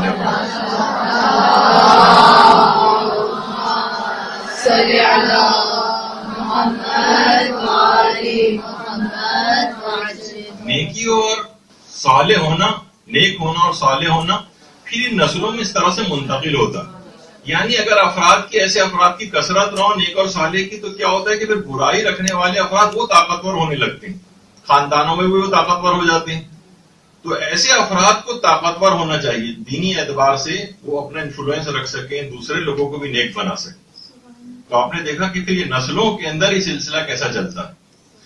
اسی طرح سے مثلا رہبر معظم آیت اللہ خامنئی، ان کے والد ہیں برابر میں سید جواد خامنئی، یہ والد انتقال ہو چکا اب تو، لیکن کیا ہے کہ رہبر معظم، اور رہبر معظم کی جو چار بیٹے ہیں، ایک اور جو بڑے شخصیت کھڑی ہوئی وہ کوئی اور رشتہ دار ہیں، لیکن 4 بیٹے، اور یہی 4 بیٹے کیونکہ دیکھیے صالح افراد ان کے والد سے اور اس سے پہلے کے بھی، یعنی رہبر معظم نے اپنی ابتدائی جو دینی تعلیم ہے اپنی والدہ سے حاصل کی تھی. شرح امثلہ وغیرہ تو انہوں نے جو ہے جو دینی کتابیں ہیں یہ اپنی والدہ سے پڑھی، یعنی والدہ بھی نیکی اور علم کے میدان کے اندر وہ آگے، اور پھر یہی 4 بیٹے بعد میں چل کر یہ سب بھی عالم دین کے اندر. تو آپ نے دیکھا کہ بہرحال نیکی،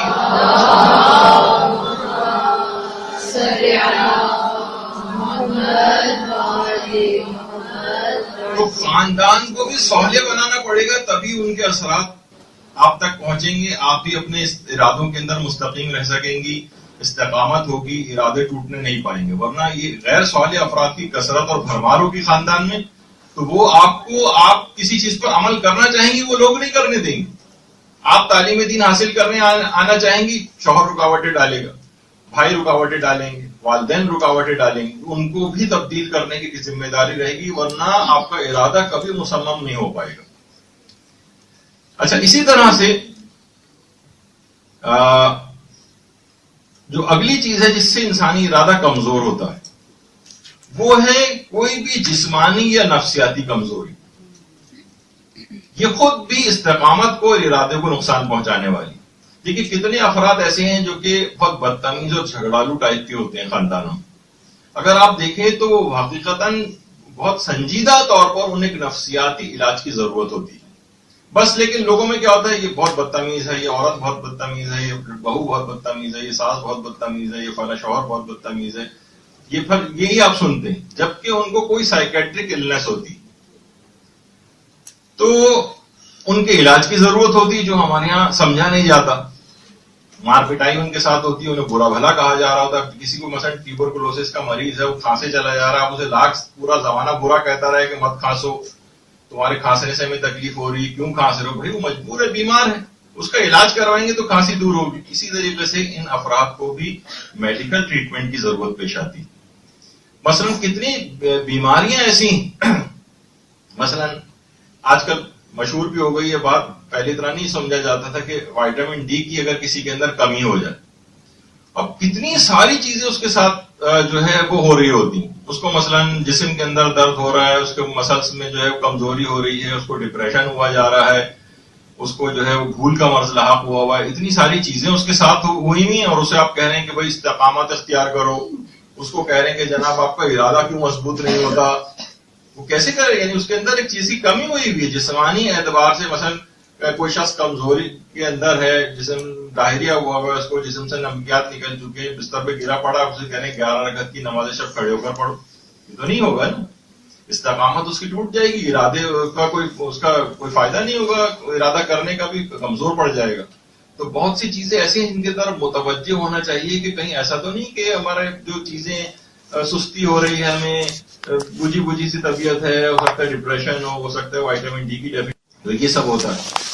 اسی طریقے سے مثلا کتنی خواتین ایسی ہیں، گری گری طبیعت ہو رہی ہے، چکر آ رہے ہیں، ان کو کمزوری کا احساس ہو رہا ہے، دل کی دھڑکن بہت زیادہ تیزی کے ساتھ دل دھڑک رہا ہے، مثلا بلڈ پریشر لو ہوا جا رہا ہے، بعض اوقات بے ہوشی کی کیفیت بھی ہو جاتی ہے، کوئی بھی اس طرح کی چیز پتہ چلا خون کی کمی ہے ان کے اندر. اب ان سے کہیں کہ جناب آپ کا عزم اور ارادہ قوی کیوں نہیں ہوتا، اسے لاکھ آپ درس سنیں، اسے کبھی کمی ہو نہیں سکے گا عزم اور ارادہ قوی، کیونکہ جسمانی کمزوریاں اس کو کچھ ایسی لاحق ہیں جس کو کریکشن کی ضرورت ہے. بیمار جسمانی اعتبار سے بیمار شخص سے آپ توقع نہیں کر سکتے کہ وہ بڑے بڑے ٹاسک اور گولز کو اچیو کرے گا، یہ نہیں ہو پائے گا. اسی طرح سے مثلا تھائرائڈ کی بیماری بعض اوقات جو ہے وہ اوور ایکٹیو ہو جاتا ہے، تھائرائڈ گلینڈ، کبھی وہ انڈر ایکٹیو ہو جاتا ہے. دونوں صورتوں کے اندر بہت ساری ایسی اس کے اندر چیزیں ہوتی ہیں کہ جس کو جب ایکسیڈنٹلی جب کبھی جاتے ہیں یا کوئی ایسے انویسٹیگیشن کرانی پڑتی ہیں تو چیزیں کچھ نکلتی ہیں.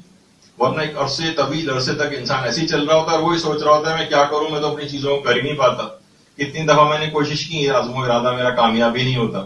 پتہ چلا اس کے پیچھے کوئی جسمانی ٹائپ کی چیزیں ایسی ہو رہی. مثلا کسی کو اور کوئی بیماری نہیں، صرف لو بلڈ پریشر ہی رہتا ہے، لو بلڈ پریشر میں بھی گری گری طبیعت رہتی ہے، کبھی چکر آنے لگتے ہیں، کبھی دل زور زور سے دھڑکنے لگتا ہے وغیرہ. یہ تمام چیزیں ایسی ہیں جو اس کو عمل کے اوپر ابھاریں گی نہیں، بلکہ ڈپریس رکھیں گی کہ نہیں کام نہیں کرو، تو وہ اس کا عزم اور ارادہ قوی نہیں ہو پائے گا.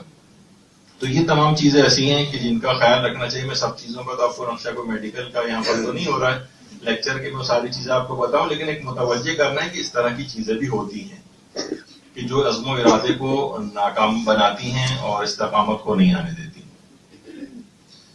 اچھا، اب اس کے علاوہ پھر ایک سستی کا ایک مرض ہے، سستی. اچھا دیکھیے وہی والی بات، سستی کا مرض بھی یہ متعدی مرض ہے، لگنے والا ہے. جیسے میں نے کہا نا، جمائی لیتے دیکھے کسی کو آپ تو آپ کو خود بھی نیند آنے لگتی، جمائی آنے لگتی اسے دیکھ کر. تو اگر آپ نے ایسوں کو اپنا دوست بنایا جو سست ہیں، کاہل ہیں، کتنی آپ چیزیں دیکھتی ہیں سستی کے. بعض اوقات لطیفے بھی ہیں کہ کون زیادہ سست ہے، تو ہر کوئی کہا کہ آخری میں جو آدمی تھا اس نے کہا کہ میں بٹن دبا کے ہر چیز کرنا چاہتا ہوں. جو سب سے زیادہ سست ہے وہ کہنے کا اصل مسئلہ ہے کہ بٹن کون دبائے گا، تو اس کے اندر بٹن دبانے کے لیے بھی اتنی سستی. تو جو سست مزاج ہو جائے تو یقین کیجئے پھر وہ عزم و ارادہ کرنا، استقامت اختیار کرنا چیزوں پر، اس کی سختیوں کو برداشت کرنا سست مزاج آدمی کا کام نہیں. سستی کا علاج کیا ہے؟ اچھا اب دیکھیے سستی کے اندر نوجوان آج کل آپ نے دیکھا کتنا زیادہ سست ہوتے جا رہے ہیں. مثلا ان کو ہاتھ میں پکڑ کر اگر وہ کوئی چیز دیکھنی بھی ہے اس کے اندر تو ان کو ہاتھ میں پکڑنے کا بھی ایک ہے، تو انہوں نے شیشے کے اوپر اس کو رکھا اور اس میں نیچے سے اس کو دیکھنے کی اتنی بھی محنت نہ کرنی پڑ جائے. تو اس کا علاج کیا ہے؟ اس کا علاج فقط چستی. سستی کا علاج چستی. ہر کام ایک تو خود کرنے کی عادت ڈالیں. پیغمبر اسلام کے جو مخلص اصحاب کرام تھے،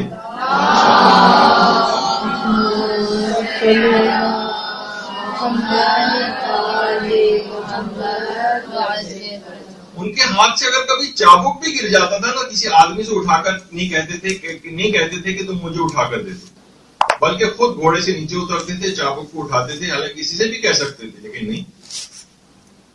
امام خمینی کے متعلق کتنا واقعات میں ملتا ہے کہ وائی فائی میٹنگز ہو رہی ہوتی تھی، جنگ ہو رہی ہے، پاسداران انقلاب کے لیڈرز بیٹھے ہوئے ہیں، حکومتی آفیشلز بیٹھے ہوئے ہیں، اور اچانک سے امام خمینی پیچھے سے اٹھے اور دوسرے کمرے میں جا کے لائٹ بجھا کر پھر دوبارہ میٹنگ کے اندر آ کر بیٹھ گئے.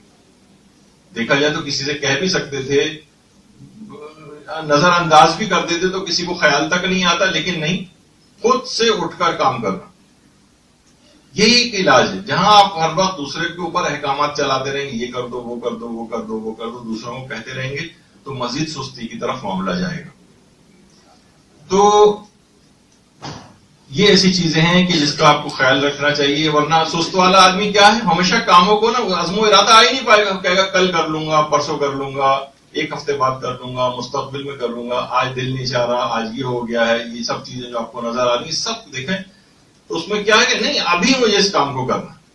اس کا طریقہ کار یہ ابھی جیسے ہی، بلکہ ابھی آگے چل کر بھی یہ بات آئے گی کہ جیسے ہی دل میں یہ خیال کسی بھی نیکی کا پیدا ہو، داعیہ پیدا ہو، فوراً اس کام کو کر لیجیے. ورنہ کیا ہوگا، جیسے ابھی آگے چل کر مثالیں بھی اس کی آئیں گی کہ آپ صدقہ، جس وقت داعیہ پیدا ہو صدقہ دینا چاہیے، فوراً صدقہ نکال دیں. جہاں آپ نے تھوڑی سی بھی دیر لگائی، شیاطین روایتوں میں ہاتھوں سے چمٹ جائیں گے اور صدقہ دینے سے روک دیں گے آپ. تو یہی سب چیزیں ان کی ہیں کہ جیسے ہی آپ کو مثلا کسی چیز کو دل چاہے، مطالعہ کرنے کو دل چاہے، فوراً آپ بیٹھ جائیں. کسی کام کو، نماز پڑھنے کو دل چاہے، ذرا سا وقت ضائع نہ کریں. آپ نے 2 منٹ بھی اگر سوچا کہ پڑھوں یا نہیں پڑھوں، بس وہیں آپ کے اوپر شیاطین کا غلبہ ہو جائے گا اور اس کام کو نہیں کرنے دے گا. تو ابھی کرنا ہے. جیسے ہی خیال داعیہ دل میں پیدا ہو، سمجھ جائیں کہ جو کوئی فرشتہ ہے وہ دل سے گزر گیا ہے، اس نے توفیق مجھے پیدا ہوئی، بس فوراً اس توفیق کو آپ حاصل کر لیں. اچھا، اس کے بعد کچھ بری عادتیں ایسی ہیں، یہ کچھ عادتیں اگر پڑی ہوئی یہ بھی عزم و ارادے کو نقصان پہنچاتی ہیں. جبھی روایات میں بھی بات آئی کہ عادت کا بدلنا معجزے سے کم نہیں، بلکہ یہاں تک ہے کہ اگر کوئی شخص یہ کہے کہ سورج مغرب سے نکل آیا ہے تو یقین کر لینا، لیکن کوئی یہ کہے کہ فلاں نے اپنی عادت بدل لی ہے تو یقین نہ کرنا. نہیں، اتنا مشکل کام ہے کہ سورج کا مغرب سے نکلنا نسبتاً قابل قبول ہے بنسبت اس بات کو قبول کرنے کی. اچھا، اس میں کون سی چیزیں آتی ہیں؟ علماء کہتے ہیں 3-4 چیزیں تقریباً ایسی ہیں کہ اتنی جو بری عادتیں اگر کسی میں ہوں، ان کا عزم و ارادہ لازمی طور پر کمزور ہوگا اور ان کے اندر استقامت نہیں. باتیں کرنا، زیادہ کھانا اور زیادہ سونا، یہ 3 چیزیں ایسی ہیں کہ یہ کسی چیز کو بھی اپنے اختتام تک نہیں پہنچانے دیں گی. ان بری عادتوں کو ترک کرنا پڑے گا.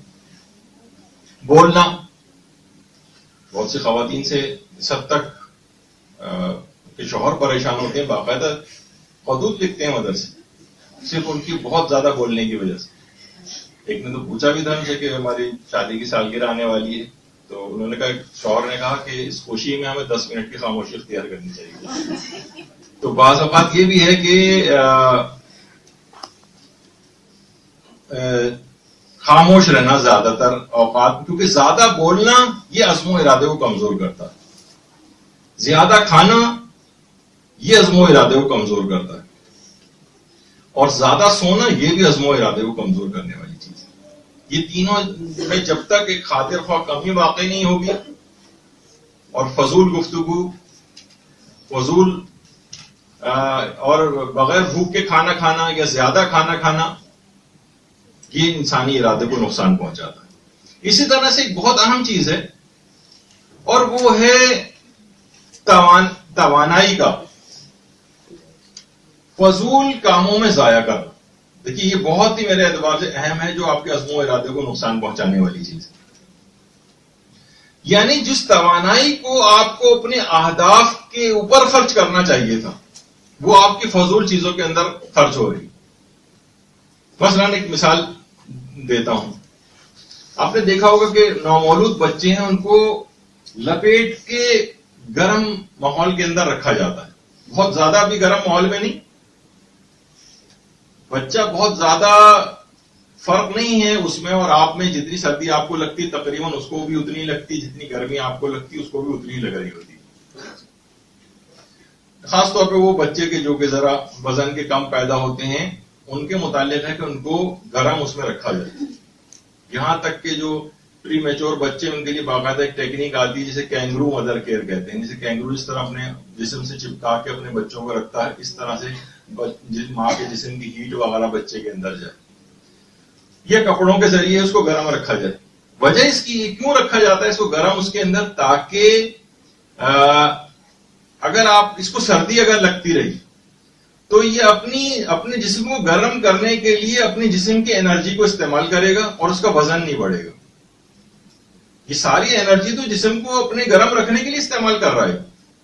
تو آپ ایکسٹرا گرمی اس کو وارم پرووائڈ کر دیں تاکہ یہ اس کی انرجی جسم کے اوپر لگے، اس کا وزن بڑھے، یہ اس کی گروتھ صحیح.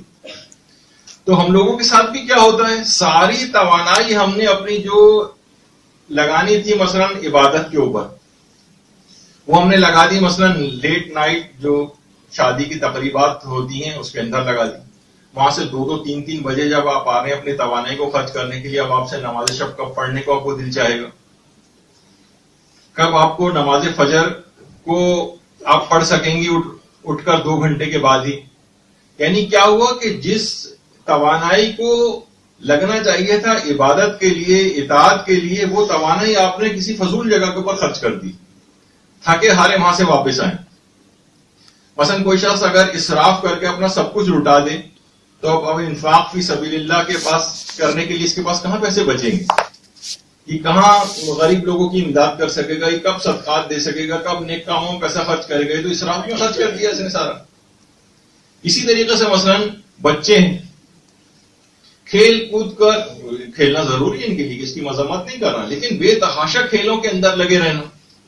اب یہ اتنا تھکا ہارا جب یہ لڑکا نوجوان اپنے گھر کے اندر آئے گا، آپ کے خیال میں کہ والدین کی خدمت کر سکے گا؟ میں جائز طریقے سے جسمانی ایکٹیویٹی کے خلاف بات نہیں کر رہا، ایکسیسو بہت زیادہ، جو حد سے زیادہ کوئی چیز بڑھ جاتی ہے نا، تو ہم دیکھتے ہیں کہ مثلا والدین کہتے ہیں ذرا پانی پلا دو، تو پانی کہتا ہے کہ توجہ ہی نہیں دیتے بچے. آج کل معاشرے کے اندر ہم کو نظر آ رہا ہے کہ یہ کر دو، ہماری ٹانگ دبا دو، کمر میں درد ہو رہا ہے والدین کی، یہ کر دو، لیکن بچے عام طور پر کہ ہم بھی تھکے ہوئے ہیں کہ کہہ کے مثلا چلے جاتے ہیں. کیا ہے کہ انہوں نے اپنی توانائی کو دیگر چیزوں کے اندر لگا دی. اب جہاں اطاعت الہی کا مسئلہ آیا وہاں پر ان کے پاس توانائی نہیں بچی. اسی طرح سے مثلا اپنی آنکھوں کو فضول انٹرنیٹ سرفنگ اس کے اندر لگایا ہوا ہے. اپنی آنکھوں کو بجائے کہ کتاب کے مطالعے میں لگاتے، یعنی جائز حد تک جتنا چیز اس کے اندر معتدل رہتے ہوئے کمپیوٹر کا استعمال، وہ تو ٹھیک ہے، لیکن میں ایکسیسو اس کی بات کر رہا ہوں جو کہ عام طور پر معاشرے میں نظر آ رہا ہے.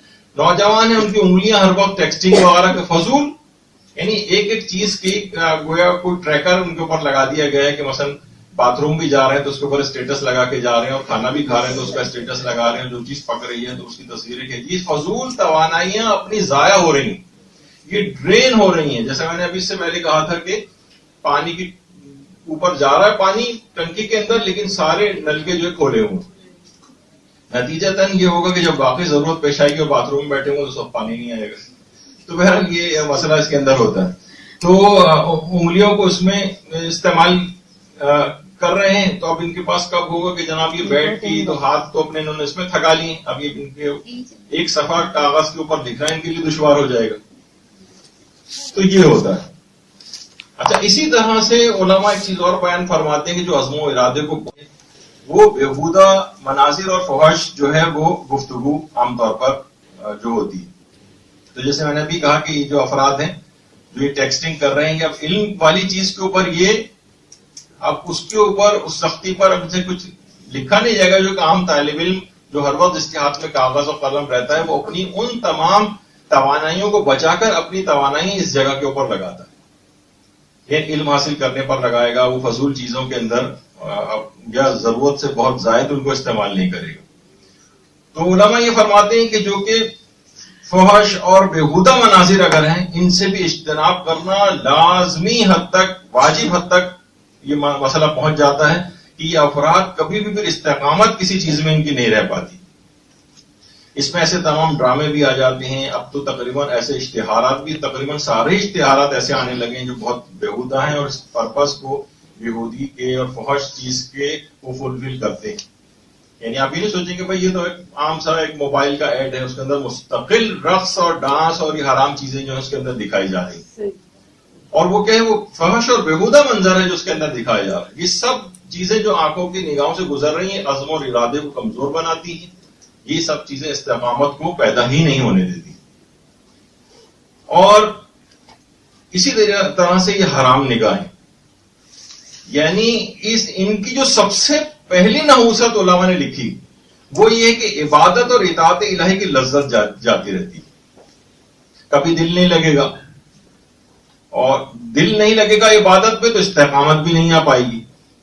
تو اب ایسے اشخاص جو ہیں ان کو حلال لذتوں میں بھی لطف نہیں آتا ہے, بلکہ یہ کیا ہے, ان کی رغبت ہی صرف حرام کی طرف ہونے لگتی. کتنی عورتیں یقین جانیے کہ شکایات کرتی ہیں کہ شوہر مثلا ان پر توجہ نہیں دیتے, پتہ نہیں کن سے فونوں پہ اور ان پہ بات کرتے رہتے ہیں وغیرہ. کیا ہے کہ کیونکہ اس چیزوں کے عادی ہو گئے, اب جائز اور حلال چیز جو ہے اس کے اندر انہیں رغبت محسوس نہیں ہوتی اور حرام چیز کی طرف ان کی نگاہیں اٹھتی. تو یہ شیاطین اس طرح سے, جو بھی آپ نے سنا کہ باقاعدہ ان کے اوپر شیاطین کا نزول ہونے لگتا ہے. اب یہ ان کے ہاتھوں کے اندر کھیلتے ہیں, وہ جو دکھانا چاہتا ہے وہ دیکھتے ہیں, جو سنانا چاہتا ہے وہ سنتے ہیں. عبادت اور اطاعت الہی کی چیزوں سے ان کو وحشت محسوس ہوتی ہے, جائز اور حلال چیزوں میں بے رغبت ہونے لگتے ہیں, استقامت نہیں آ پاتی. تو حرام نگاہ کچھ اس طرح کی چیزیں لے کر آتی. اور چیز جو نقصان پہنچاتی ہے آپ کے عزم و ارادے کو وہ ہے بہانہ سازیاں. فجر پہ میں یوں نہیں اٹھ پایا کہ رات ہم دیر سے سوئے تھے, فلاں مہمان آ گئے, رات کو دیر تک باتیں کرتے رہے تو پھر آنکھ نہیں کھلی. کل بہت اچھی کوئی مووی آ گئی تھی, اس وجہ سے دیر سے سوئے, آنکھ نہیں کھلی. مثلا خمس دینے کی باری آئی تو اس میں بھی بہانے, بھائی پہلے تو سیونگ ہو جاتی تھی, نکال دیا کرتے تھے, اب پیسے ہی نہیں بچتے ہیں ہمارے پاس, کہاں سے نکالیں, اب اتنے خرچے ہو گئے. کسی سے کہا جائے جناب آپ علم کیوں نہیں حاصل کرتے ہیں, تو کہتے ہیں کہ جناب وقت ہی نہیں ہے, صبح کے نکلے ہوئے رات کو گھر پہنچ رہے ہیں, وقت ہی کہاں ہے ہمارے پاس. عورتیں کہتی ہیں گھریلو کام اتنے ہیں, بچوں کی ذمہ داریاں فلاں ہیں, حاصل کرنے کے لیے وقت ہی نہیں. یعنی جسے کہا جاتا ہے کہ وہی بنی اسرائیل والا لوگوں کا رویہ. یعنی ان سے کہا گیا تھا کہ گائے کو ذبح کرو تو اتنی ٹال مٹول سے کام لیا کہ ان البقرۃ تشابہ علینا, کہنے لگے کہ گائے ہم پر مشتبہ ہو گئی. اتنا واضح حکم تھا لیکن اس کے اندر اتنی بہانے بازیاں کی اس گائے کو ذبح کرنے میں. تو اس کے مقابلے میں جب کہ ہم دیکھتے ہیں کہ جو استقامت رکھنے والے افراد ان کو خواب میں بھی ایک چیز کی تعلیم کی گئی, جیسے حضرت ابراہیم کو کہ اسماعیل کو تمہیں ذبح کے لیے تیار کرنا ہے. فلما اسلم وتلہ للجبین, انہوں نے کیا کیا کہ جو سر تسلیم خم کیا پروردگار کی طرف, اور استقامت دکھاتے ہوئے پیشانی کے بل اپنے بیٹے کو لٹا دیا ذبح کرنے کے لیے. ان سے گائے ذبح نہیں ہو رہی تھی اور یہ اپنے بیٹے کو, استقامت کرنے والا بیٹے کو ذبح کرنے پر تیار ہو گیا. سبحان اللہ. تو یہ ہوتا ہے کہ ٹال مٹول سے کام لینا, بنی اسرائیل کے لوگوں کا سا رویہ اختیار کرنا, یہ ہو گیا تھا تو یہ ہو گیا, اس وجہ سے میں یہ نہیں کر سکا, اس وجہ سے میں یہ نہیں کر سکی. ہر وقت بہانے بازیاں اسی کے اندر زندگی تمام ہو جاتی ہے, اور ان کا عزم و ارادہ کبھی مستقل نہیں ہو پاتا. تو ابھی جیسے آپ کی بات یہ آئی کہ جیسے ہی نیکی کا جذبہ دل کے اندر پیدا ہو جائے فوراً سمجھ جائیں ٹال مٹول نہیں کرنا ہے, شیاطین ہاتھ سے چمٹ جائیں گے, صدقہ نہیں دینے دیں گے. مطالعے کا دل چاہے فوراً شروع کر دیں, عبادت کا دل چاہے فوراً شروع نہیں. مثلا ابھی حج نہیں کر رہا, اگلے سال حج پہ چلا جاؤں گا, پھر پتہ نہیں کب ہو جائیں گے.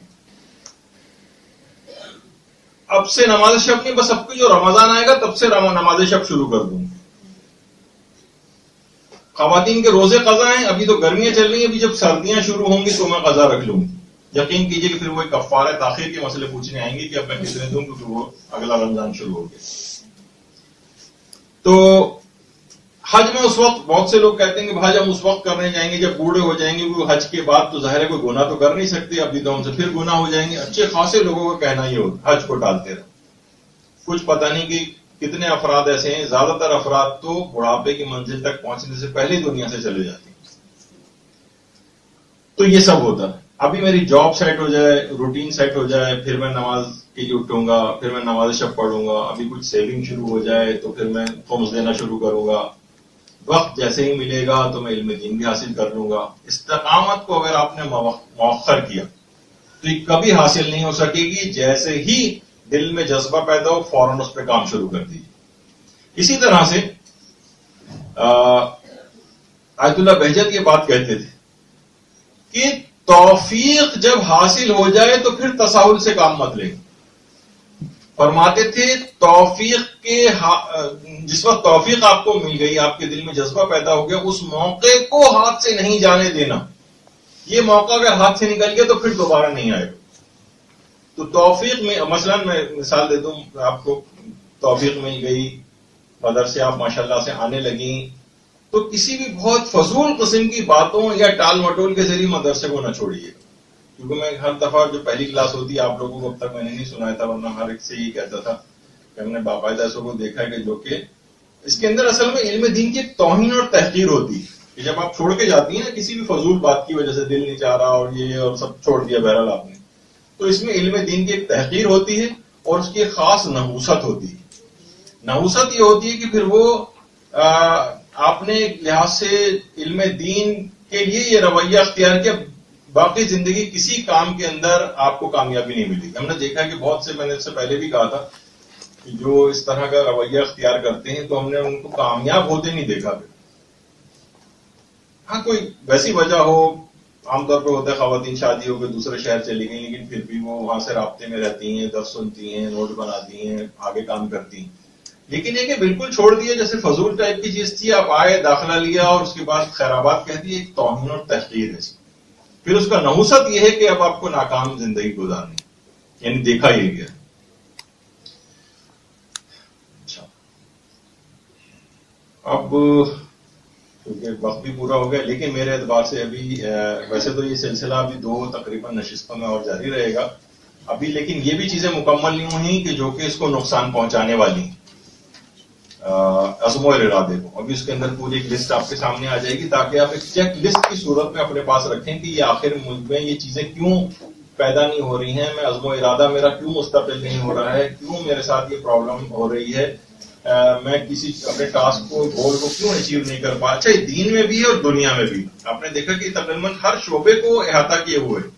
میں نے اسی وجہ سے مثال دی تھی کہ ٹوٹکوں میں بھی اگر کوئی مہارت حاصل کرنا چاہے تو ایک نام بنا سکتا ہے، حالانکہ جو بظاہر کوئی سوچ بھی نہیں سکتا تھا کہ اس کے اندر بھی، لیکن نہیں، یعنی کسی چیز میں بھی آپ چاہیں ماہر ہونا تو ماہر ہو کے بڑے مقام تک بہرحال پہنچا جا سکتا ہے. یہ تو چھوٹی سی ایک بات تھی، لیکن علم دین کے اندر تقوی میں، پرہیزگاری میں اور دیگر جو فضائل ہیں اس کے اندر بھی کمال کی حد تک جایا جا سکتا ہے. لیکن اسی وقت ممکن ہے جب استقامت آپ کے پاس آئے، اور یہ اسی وقت ممکن ہے جب عزم اور ارادہ آپ کا قوی اور مضبوط ہو. اس کو ٹوٹنے والی تمام نقصان پہنچانے والی چیزوں سے اپنے آپ کو بچانا پڑے گا جو بھی تذکرہ ہو رہی ہیں اور آئندہ بھی گفتگو میں آئیں گی. اس کے بعد تقریباً ہم 25-26 کے قریب ایسی چیزوں کا ذکر کریں گے جن پر عمل کرنے سے براہ راست ارادہ اور عزم قوی ہوتا ہے اور استقامت آتی ہے. وہ انشاءاللہ اگلی ہماری نشستوں کا عنوان بنے گا. وصلی اللہ علی محمد برحمتک یا ارحم الراحمین وصلی اللہ علی محمد وآلہ